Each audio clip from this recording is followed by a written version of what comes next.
Rolling. What's up? It's the Elite Petite, and I'm here with Pop, Pop, Pop, Pop, Pop. Young Pop, aka Pop Culture. Yeah. So I just want to know one thing. Do they pop it for you? Is that what they do? Man. Pop it, blow pop. Oh! I'm talking about the candy though. Okay. Yeah. Okay, but they do pop it for you. Yeah. Because you got Pop in it with 2 P's. That's Young Pop, YUNGPOPP. Yeah. Okay? Yeah. Pop, so I just want to get to know you a little bit better. Can you tell me just a little bit about yourself? I know you're originally from D.C. Yes. Right? So what brought you down to the South? Tell him. Well, I am originally from D.C., Northwest Uptown, stand up. Gotta shout out my hood. But what originally brought me to the South was when I was 15 years old, I did the freestyle battle on my radio station back home every Friday. And I won 8 months straight for every Friday. So 4 Fridays in a month, you know, like that. So, and Jermaine Dupri was in D.C. doing So Def Radio. This when Jarvis was signed to him, an artist, R&B artist named Jarvis. Shout out to the homie Jarvis, that's family. They was doing So Def Radio in D.C. and I came up to the radio station, but they canceled the Freestyle Friday. But the DJ told me to come up to the radio station to meet JD or whatever. Cool. And I did a 30-minute freestyle for JD. 30 minutes. 30 minutes. Wow. On his camera, Skeeter Rock was with him and all that. So JD was like, if you don't sign a So Def, it's your manager fault, blah, blah, blah. You know how they talk to you when you're a new artist, you're excited. So we flew, that's how I originally came down here. We flew down here to work with Jermaine Dupri. So nothing major came out of that, but it was an invite, and I appreciate JD for that because, you know, it did get me to Atlanta. Right. And who else have you worked with? I know you've worked with Stevie J here. Ha! Stevie Really? J. All the people I work with, that's the first one you said. You know, and who else? You're going to be working with My Shun, right? Yes. Very, very soon. Yes. We actually shooting a video this week for my first official single called Hold Me Down featuring My Shun. So. And I heard that you also worked with Mace. Yeah. How was that?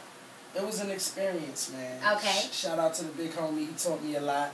Okay. As far as recording and about the industry and, you know, good lessons, bad lessons, and the things he went through that got him to where he was at. So, yeah, I worked with Mace for a minute. It was a great experience because Mace is one of my favorite rappers. So, yeah. And I actually, you know, YouTube Googled you, and I listened to like your freestyle. Like, you should be called the Freestyle King.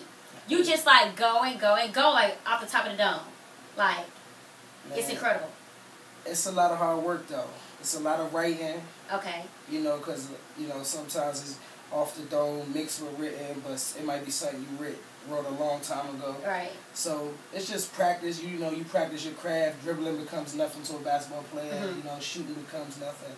So rapping becomes nothing. If I'm in the zone and I feel the beat, I'll just go with the flow. You know what I'm saying? That's how I won a lot of freestyle battles. Okay. So can you tell me a little bit about, I'm sorry, your style of rap? Don't let me fall. I'm going to catch you. I'm definitely going to catch you.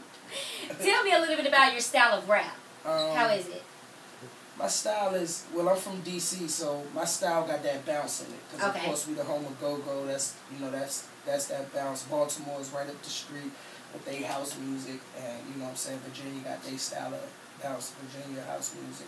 Okay. So my flow got that shoulder bounce. And then I traveled a lot. I was in New York a whole lot during my freestyle days. And I've been in L.A. and, you know, Connecticut and Florida, Texas, Detroit. Did a couple battles out there. Shout out to, you know, D12 and, you know what I'm saying, stuff like that. Rest in peace, Proof. But I did a lot of battles out there. So I got a real versatile style, but I'm a lyricist at heart. You know what I'm saying. So I take time and, you know, even if I do a party music to a real rap music, to a street record, to a girl record, it's always a message. It's going to be a storyline. You know what I'm saying. So real rap, lyricist, bounce, smoothness, a lot of, you know, character, charm. Right.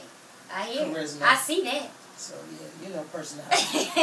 Smiles. Okay, so, you know, I've also definitely checked out your music, but I've also, you know, I feel like I know a little bit about your story. I know that you've been through some adversity. Would you say that comes out through your music? Yeah. I lost one of my brothers to a drive-by. Wow. You know what I'm saying? He was 17 years old, and when he got killed, my other brother had just recently got sentenced to 10 to 15 years in prison. Wow. When he was 17, 18. So it was around, they was both the same age, you know, and when these things happened to them. And growing up, you know, struggled. Both of my parents was addicts, you know what I'm saying? But they both overcame their addiction. My father been clean for almost 19 years. My mom, same amount, close to it. And we was homeless at one point, living in a shelter. So I just seen a lot of different aspects of life, from neighborhoods to, you know, visiting family who lived in the suburbs, but then you had to go back to the city and deal with all the adversity from people getting shot for coats and shoes and all that. So all that comes out. I'm getting emotional talking about it because I just had flashbacks. But all that emotion comes out in my music, and you know, I got a mixtape I'm working on right now called "Think About Power." So I'll let you hear some of that later on. Tell me a little bit more about that. Thinking about power. Yeah. Where did that concept come from? Well, a producer by the name of the Honorable C-Note. You know what I'm saying? He's like one of the biggest producers out here. He did stuff for 2 Chainz, B.O.B. and all that. That's the homie.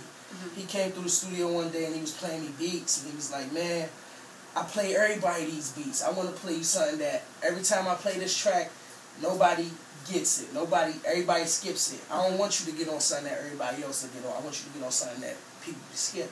So he played this beat, and it came on, dun, dun, dun, dun, dun, dun. I was like, just thought of an anthem, so I was like, stuck on the hook, because when it comes to them South beats, they gotta be catchy. Yeah. And they gotta have that bounce, but I wanted to be catchy with a bounce, but still had a message in there. I didn't want it to be a dumb South hook, you know, a dumbed down South hook. I don't want to say dumb, but a dumbed down South hook. So I hit my homie up, Willie Hand from Republic, and was like, Time out. Did you stop recording?